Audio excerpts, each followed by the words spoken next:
Right now, we're going to speak with Chip Evans. Chip is a Democratic candidate for the congressional 2-district seat in Northern Nevada, currently held by Congressman Mark Amadei. Chip, welcome. Oh, good to be on the radio with you again. Good Oliver. To see you. You're a radio pro, man. I'm a radio pro. Absolutely. Let's talk a little bit about why you're running. What is bringing you to the congressional seat? Well, there are two things. One is I'm just really pissed off.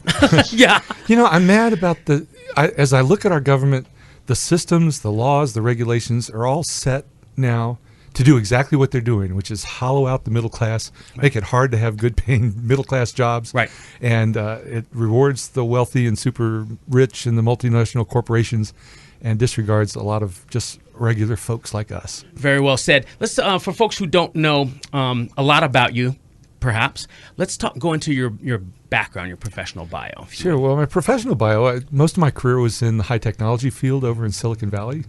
I struck out to come over here when the dot-com bust happened and decided I was running an international company that I would have had to move to Ireland, of all places, if I wanted to continue running the company. They relocated? Instead of that, I decided to... Lynette, that wouldn't have been good for you, huh? No. And the girls, no? There you go. Well, yeah, I had kids in school and decided not to do that. So I decided to get into the entrepreneurship world, and the first thing I did was poke around and got into real estate. Yeah, you did. And pretty soon I owned some properties here, and I was driving over the hill, every other week, and then it was every week, and soon I had a number of places that I owned and an employee and a crew, and it just kind of grew. And after a year and a half of that, having a business here, I decided to move my family over. Yeah, so and you dug the quality of life here as well. Oh, yeah. I said to myself, I think I'm going to like it there, but the truth is I like it just a whole bunch more than I thought I was, and I'm really pleased to be a Nevadan. Absolutely. Let's talk a little bit about some of your what you're running on as far as your platforms. I think it's very interesting. You're touching upon senior issues and veterans issues as well. Well, one of the joys that I had of being on the radio was I had a program called Two Business Shows, first off, which allowed me to invite people in from small businesses and really help promote what they were doing, because I'm a big supporter of local business. I also got to bring some really expert folks in business on the program to provide tips for folks. But my other program was the leading liberal talk radio show in the state. And during that opportunity, I had lots of people in from lots of different groups. I got to hear from the women's groups and the LGBT groups and the union workers and the immigration folks and the environmentalists and the conservationists and the senior advocates. And I just got this deep perspective on how many things are left to be done. Yeah. And so, it's hard to identify, one issue. I really hate it when somebody comes in and says, well, what's the one biggest issue for you? Really can't. I do have three big issues that I'm really focused on, though. The first and they're ones that I think I can really make a difference. The first one is, what is the process for getting the system rejiggered so, in fact, we can produce good-paying jobs again? Right. And so those systems of laws and regulations, you got to bang at them from every corner. There's not one golden bullet in all of that. You've got to work a lot of different angles. And I know where the knobs are for that, so I can make a big difference there. As a matter of fact, I'm getting support from other Congress people now because they say, the number of people that have legitimate business support in Congress is very small. The number of people who have been in the technology world is smaller still. And the number of people that have spent as much time as I have on startup companies and small businesses approaches zero. Wow. So I want to make a difference there. And just, I'll take it off and come back for a sec. The second thing is kind of related to the first, is that we've got to somehow reduce the influence of money in the political system. Big time. Yeah, not only the Citizens United thing, but there are, again, 15 different angles to come at this thing. Transparency of money going into the political system. I don't think anybody should be able to vote with millions of dollars and nobody know who it is. Exactly. It just can't go that way. And so, by the way, that's the way the regulations are set up, is to allow that system to occur for the benefit of the 1%. And the last thing that I think we all ought to have our hair on fire about is climate change. The time for yakking about it is over. Lead, follow, or get out of the way. If you don't believe it, just go to the sideline, shut up, sit down, and let the people who are actually focused on the important things go to work. And so I want to start to work on that. Chip, how do you make friends across the aisle? How do you work with compromise without that being appeasement, and sort of break down the partisanship that's really held us in gridlock for almost a decade now. Yeah. Well, Oliver, I'm actually going to ask for a testimonial from you. Okay. No So pressure, my liberal show was an island in the midst of red conservatism at the Indeed. production company that I was at. I'm well aware. And the right wingers had me on their radio show. Mm-hmm. I had them on mine.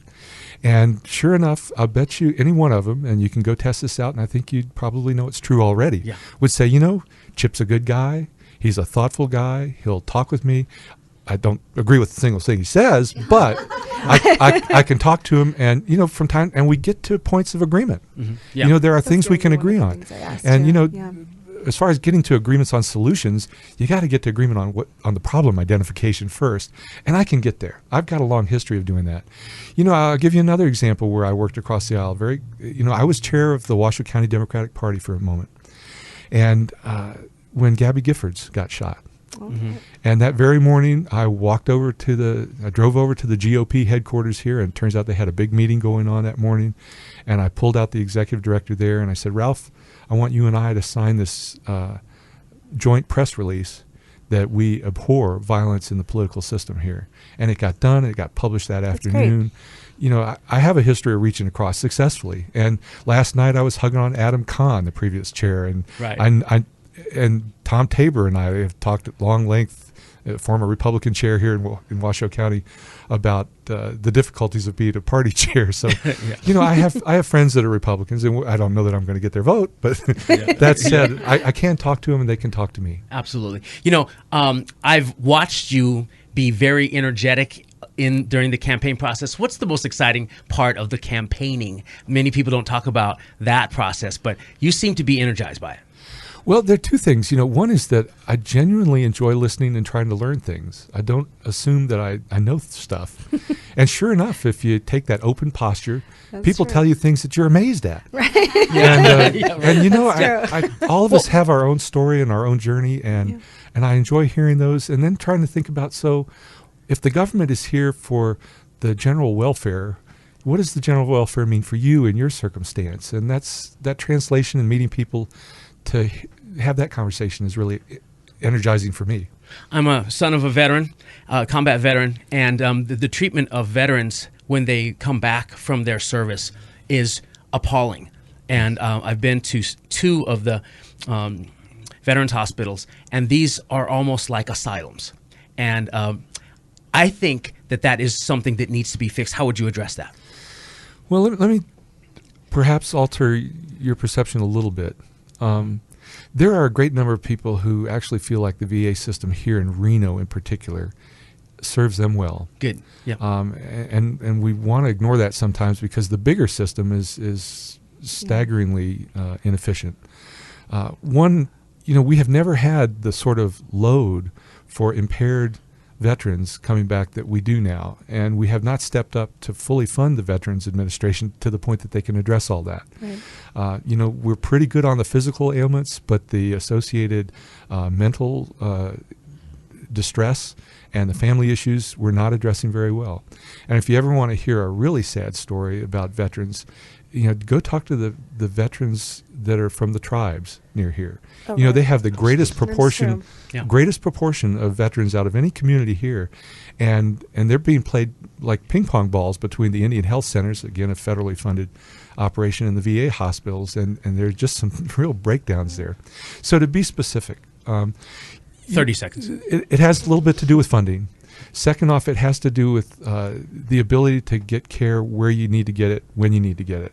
And there are a bunch of initiatives that are out there, some that we'll see in the state of Nevada, by the way, in the next legislative session. But there's still a lot of room to work on that in Washington. If people like what they heard just now, how can they participate in your campaign and chip in? Well, there's a website. Chip. It's chipevans4congress.com. I really encourage people to follow the Chip Evans for Congress Facebook page because it's a virtual journal of the people that I'm talking to. Who would have thought that there is a Right. group of professional Nigerians that are Americans here in the Wow. United States? Well, I spent an evening with them. Yeah. Amazing, another set of perspectives. You are a beast on the campaign trail. That's for Yeah, sure. I love yeah. that.